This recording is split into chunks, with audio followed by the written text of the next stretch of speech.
not only are you seeing the ma and pa Mexicano restaurant being evicted, what you're seeing moving in there is some white dude with a lot of money opening up a pan Latino restaurant with the exact same menu as ma and pa had, but just upscale. That was Mission-born poet Josiah Luis Alderete. I'm your host, Jeff Hunt. Welcome to Storied San Francisco, a weekly podcast where San Franciscans from all walks of life share their stories, and you get to know your neighbors. In this podcast, Josiah picks up where he left off in part 1, talking about the tours he did around the country with the traveling poetry group Molotov Mouths. He shares his thoughts on the first and second waves of massive gentrification in his home neighborhood of the Mission. Josiah reflects on his job at the iconic San Francisco bookstore City Lights, and he ends the podcast by reciting his powerful poem about gentrification, which we're beyond honored to have here on the podcast. It's called Galleria de la Raza Blues. Thanks again to Cassandra Dallett for introducing us to this talented and hella nice poet. Here's Josiah. I want to hear about this group that you're talking about kind of formed out of the bar readings. The Molotov Mouths, it's funny because we had a reunion that we didn't realize was a reunion. I was gonna try and find the book, but it might be impossible. Last night we all got asked to read at it was a celebration for some undocumented students, their kind of graduation ceremony. Right on. Yeah, man. So it was really beautiful, but and it ended up that like all of us were there. But there's, man, the Molotovs. That's like that's some San Francisco memories for me.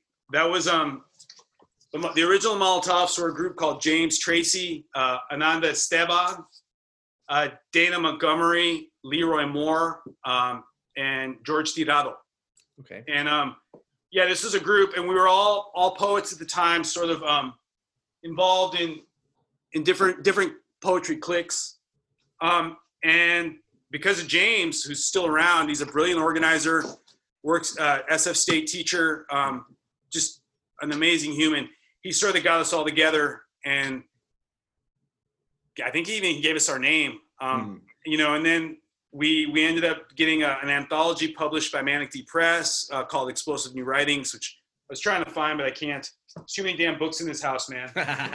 Yeah, we were published by Manic D Press in the 90s, and the book came out, and then James was like, let's tour the US, which we did because of him, his organizing and all that stuff. But we were in a van, man, and for me, like, it was like another chapter of my schooling. You know, we went all over the East Coast, New York, Philly, Chicago, came to Portland. We were in Seattle, the Bumper Shoot Festival. We got to play at that crazy thing. And like, was this a road trip or did you guys fly? No, we drove. At one point we drove. And then I remember I was very, you know, I was young. So there was a lot of, there's some pharmaceuticals involved. There was some memory things. But we got on the plane at one point, got to the East Coast. And I think when we had to do the Bumper Shoot thing, we got back on a plane and came back here. Okay. I remember Bumper Shoot was kind of hazy, to be honest. I remember someone taking me to Jimi Hendrix's house and the what's that rum? The pirate guy on the rum? Captain Morgan. Yeah, there was a advertisement where some Captain Morgan guy jumped out of an airplane and parachuted down into the crowd. It was very strange on drugs. I wasn't sure what was going on, but yeah, but that was. But it was amazing, man, because again, it showed me the different pockets of poetry communities that are out there, you know, and for us, I mean, the East Coast, man, oh man, the roots there, you know, the deep, the Puerto Rican poets in the East Coast, man, we owe them so much, you know, and we read with a group called the Welfare Poets, which is these old school poets down there. And it was such a beautiful introduction and just being on the road with people, you know, we went to Washington, we took LSD and ended up at the Holocaust Museum and saw Ozzy Osbourne there. I don't know what Ozzy was doing there while we were there, but there were weird moments. And then there was deeply deeply poetic moments that were just like, I don't know, I wouldn't trade for nothing else. But I was gonna say that's life.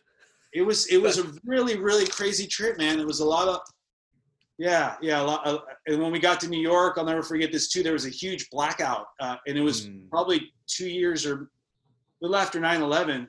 Mm-hmm. So it was this giant, enormous blackout when we got there. So we ended up having to walk to Spanish Harlem. And man, New York had so much love for each other. I mean, they were still watching out for each other because of what had happened, but it was like my exposure to New York was the complete antithesis of all those like East Coast versions of like the mean New Yorker. I mean, it was just like everyone was watching out for each other, and it was it's just such beautiful memories, man. But that group, it had a big influence on us, and we read in a lot of places here in the Bay Area. We did a lot of events for folks. We read at SF State. We read it.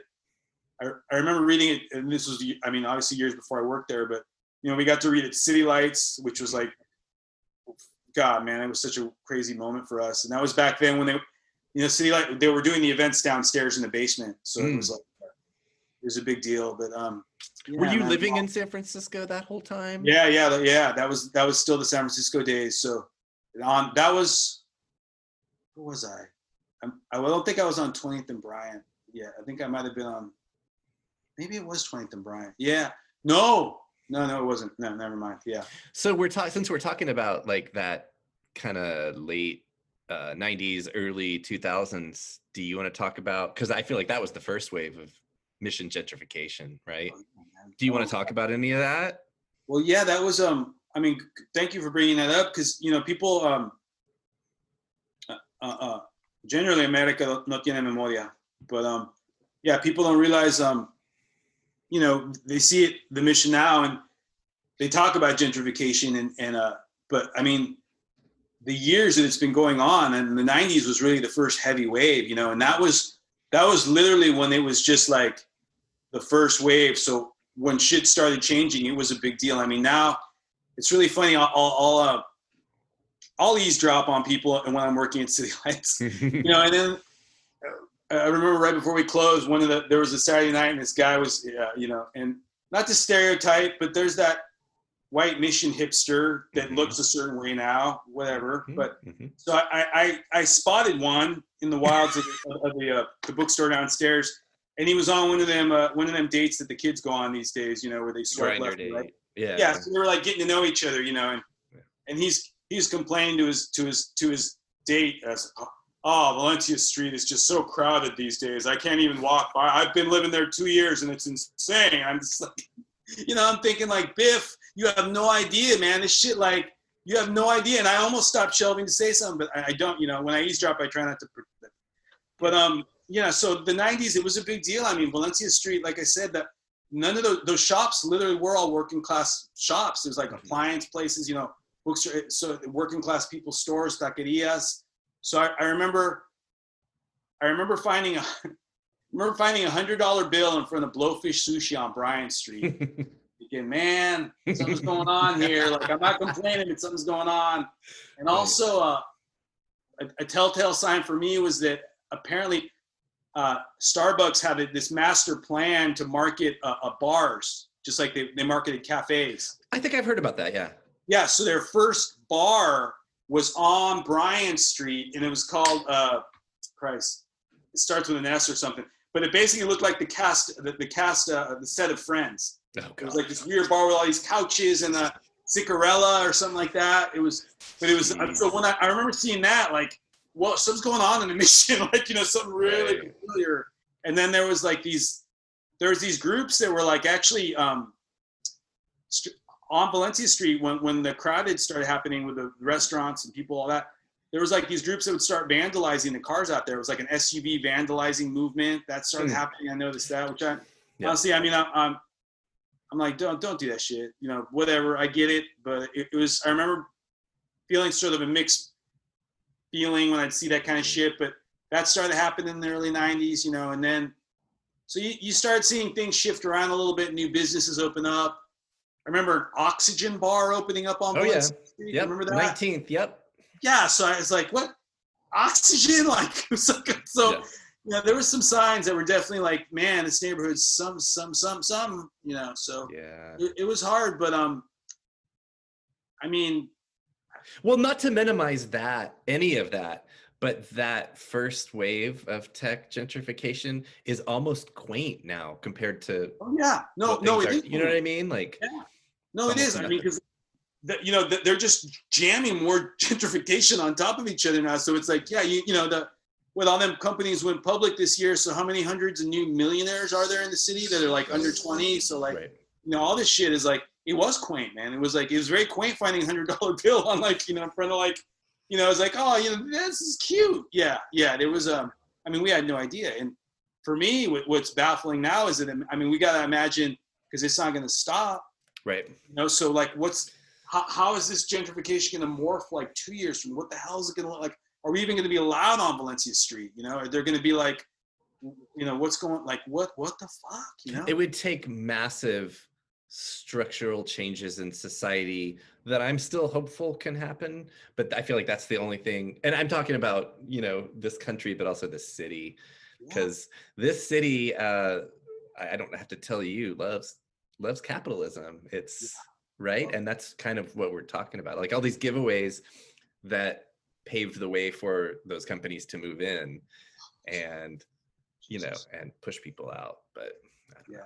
No, yeah, it's, and you know, even that all that news about some of the tech folk leaving, I'm like, it's not enough. It's, you know, so No. yeah, but you're right. Wake me up when it's enough. Yeah. Right? No, but you're right on the money about that, bro. The city did pave them, you know, that way for them. Like, you know, like, please come in here, like, do that, you know. So, yeah, it's yeah, I don't see it. I mean, and not to take away anything from the revolutionaries, but honestly, I don't see it going away. You know, I don't see it going away. So, do you want to talk about then? So, comparing that first wave to what we started seeing in the first decade, and then this last 10 years in the mission, because I think it's different, personally. well, yeah, no, it is. I mean, it is. I mean, there's a foundation. This is what's scary to me. Scariest that the gentrification has laid a foundation. The gentrification now has roots in the neighborhood. So like that dude that was so bummed that this Valencia Street has been so crowded, he's been living there 2 years. That dude's considered like an old resident of the neighborhood now. Like he's got roots there. He saw like the fucking pop-up blue cornmeal taco shop go up there next to the Tesla fucking Salvadorian food truck. And he's seen all that shit. You know, he's in the neighborhood. So like, it was like you said, it was quaint in the beginning. It hadn't gotten that level, you know, where it's like now you're seeing levels of like, not only are you seeing the ma and pa Mexicano restaurant being evicted, what you're seeing moving in there is some white dude with a lot of money opening up a pan Latino restaurant with the exact same menu as ma and pa had, but just upscale, you know? And usually there's a mission statement on the wall saying, I felt a need to bring this food to you, you know, there's this whole like rediscovery, you know, I call it gentrifooding. Cause for me, like growing up in a restaurant, and we didn't even talk about this. I owned and ran my own taco shop for 22 years in Marin County in Fairfax. Okay. So I split off from mine, did my thing. So for me, like the transition of food and like the food is a deep part of my cultura and my orgullo. So seeing that happen in the neighborhood is really disturbing. Just seeing, you know, these changes, like our food being like appropriated, you know, and being told that you're giving it to us. You know, I've seen these statements in so many restaurants. Disgusting. It's like a colonizer mindset, quite literally. Culinary colonizer. There you go. Yeah. I thought you were going to talk about because the place I lived was right down the street from La Rondalla, and how it's like a salad place now. La Rondalla, dude, come on, like remember the birthday, the fucking tinsel everywhere and shit, and the mariachis in the middle of the night. And outside of that place was the last working payphone that took callbacks. Oh shit. So that was a big deal, man, in that neighborhood. So La Rondalla, man, rest in peace. Yeah. Salad bar, no. When did you start working at City Lights? City Lights has been about 4 years now. Yeah. I'm still a baby considered to everybody else. That's like, I mean, some of them veteranos. But City Lights, yeah, man, it's been a blessing being there, because for me, it's like a deep connection to San Francisco. I mean, because the roots of that bookstore go deep. So it's like, in a lot of ways, I'm so grateful to be given space there, but I'm also grateful because being there reminds me of the roots of the city in a lot of ways, you know, just that, and how we're still there. And literally your own roots, like you said, a couple blocks away.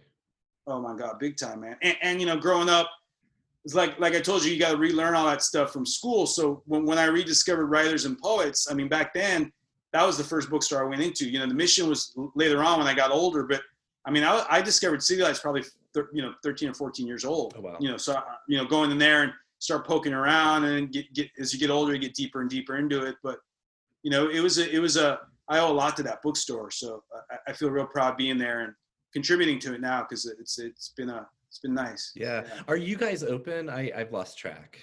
Yeah, we've been open 3 weeks now. We had to reconfigure the whole place, you know, to make room for the social distancing, and we had to move a bunch of stuff around. I know I'm gonna sound like a salesman, but honestly, I like the way it is now better. Right. We've actually put everything more organized. Yeah, it just seems more, I don't know, it's like cozier. It's weird. It's a weird thing to say, but yeah, but it's been interesting coming back and watching people come in and, you know, do that thing. Being a hall monitor is a little strange now. We got to tell people to keep a certain distance and disinfect your hands when you come in and wear the mask and stuff. But it's, you know, we got to do it. Yeah, absolutely. We have different themes every season, and this season we're about halfway through it. But our theme this season is love letters to the city. So I just want to throw that out. If you had to write a love letter to San Francisco. Yeah, this is a love letter, believe it or not. It might be a blues song, but it's a love letter. Perfect. We'll just do this here. Okay. I got the Galleria de la Raza Blues. I said I got the Galleria de la Raza Blues, man. I remember me mama taking me to see matinees at the old Mission Theater of black and white India Maria movies and 70s cops flicks dubbed in Espanol. I remember cuando Valencia Street was nothing but long stretches of appliance stores, leather tongue video, and the Chameleon Bar. I remember using the payphone outside the La Rondalla, hitting pound 911 and waiting for my dealer to round the corner in his van. I remember cuando el Dia de los Muertos procession was not a DJ block party with margarita tube drinks and techies still wearing their Austin Powers and sexy maid costumes because they think this is a Mexican Halloween. I got the Galleria de la Raza Blues. I remember being handed Xeroxed broadsheets of poems by Swan the Pigeon Man in the afternoons in the old Dolores Park. I remember the poet Jack Michelin's painted room in the back of Abandoned Planet books, man. I remember Café Macondo. I remember Café Babar. I remember Balazo Gallery. I remember finding a pink prom dress in the doorway of Esta Noche the day after they closed, man. I got the Galleria de la Raza Blues. I remember young dealers from Nicaragua posting up hella early on the corner of 24th and Folsom, dope balloons in their mouths, working off an American debt. I remember seeing the red man, always painted in red.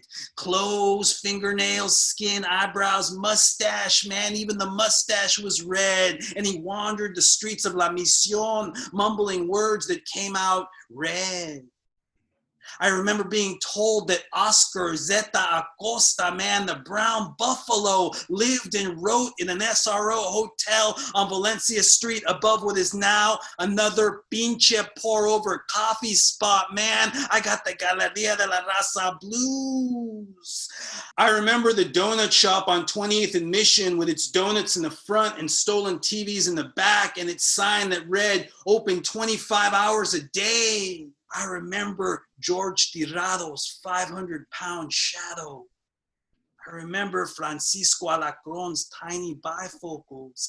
I remember Rene Yanis as a giant, intricately painted cardboard angelito residing over all of this. I remember that Sonia Sanchez has walked these streets, that Nancy Morejon has walked these streets. I remember that Avacha still wanders these streets, man. I remember Alfonso Textador's limp. I got the Galeria de la Raza Blues, man. And I remember these things so I can remember my neighborhood.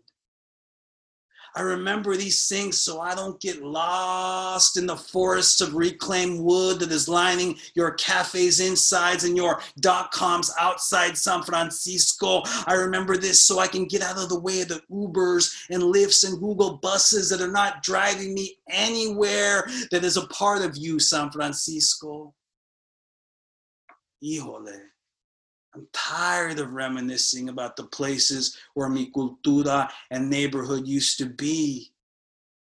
Memorias and the gone views that we conjure and describe to people that have never been here and ask us, what is San Francisco really like? Man, I got the Galeria de la Raza Blues. Damn. Yeah. Fucking beautiful. Oh my God, Josiah, thank you so much. Is there anything obvious, glaring? I know, people's lives, there's a lot, but we've already talked about a lot. Anyway, before I stop recording, anything else you want to throw in? Yeah, well, I mean, I do run the Latinx reading series it's a long running reading series because basically, we talked very briefly about poetry and how you sort of have to relearn it. And, poetry readings in many ways are very colonized spaces, very, very colonized spaces. So for me, I started this reading series as a tribute to some of the reading series that inspired me, specifically La Lunada at the Galeria de la Raza on 24th, which was an amazing reading series that went on for years that had a huge impact on so many poets and artists and provided space for brown and black folks to read and express their cultura. So I started this reading series in Oakland with Nomadic Press called Speaking Axolotl.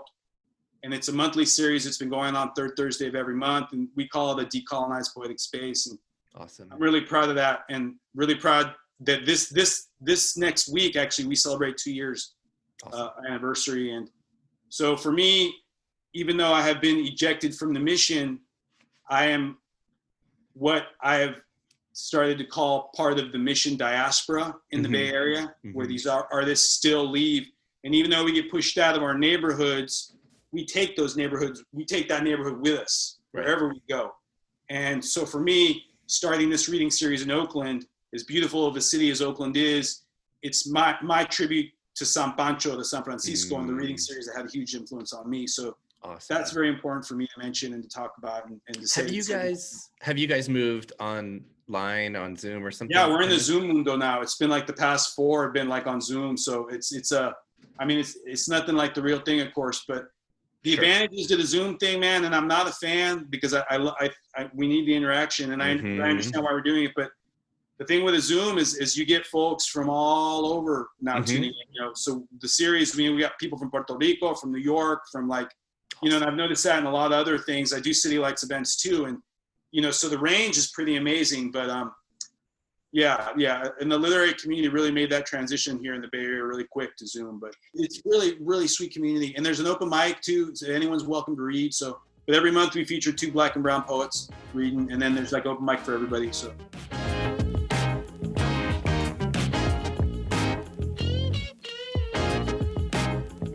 That was Josiah Luis Alderete.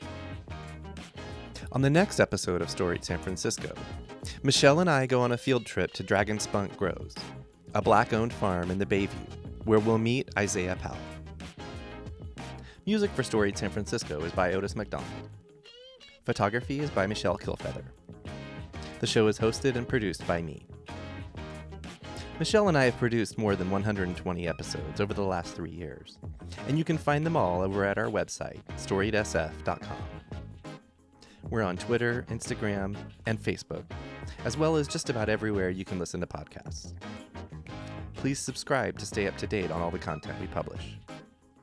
And if you have any feedback for us, or you just want to say hi, our email is storiedsf@gmail.com. Thanks for listening. Stay strong, stay safe, and stay healthy.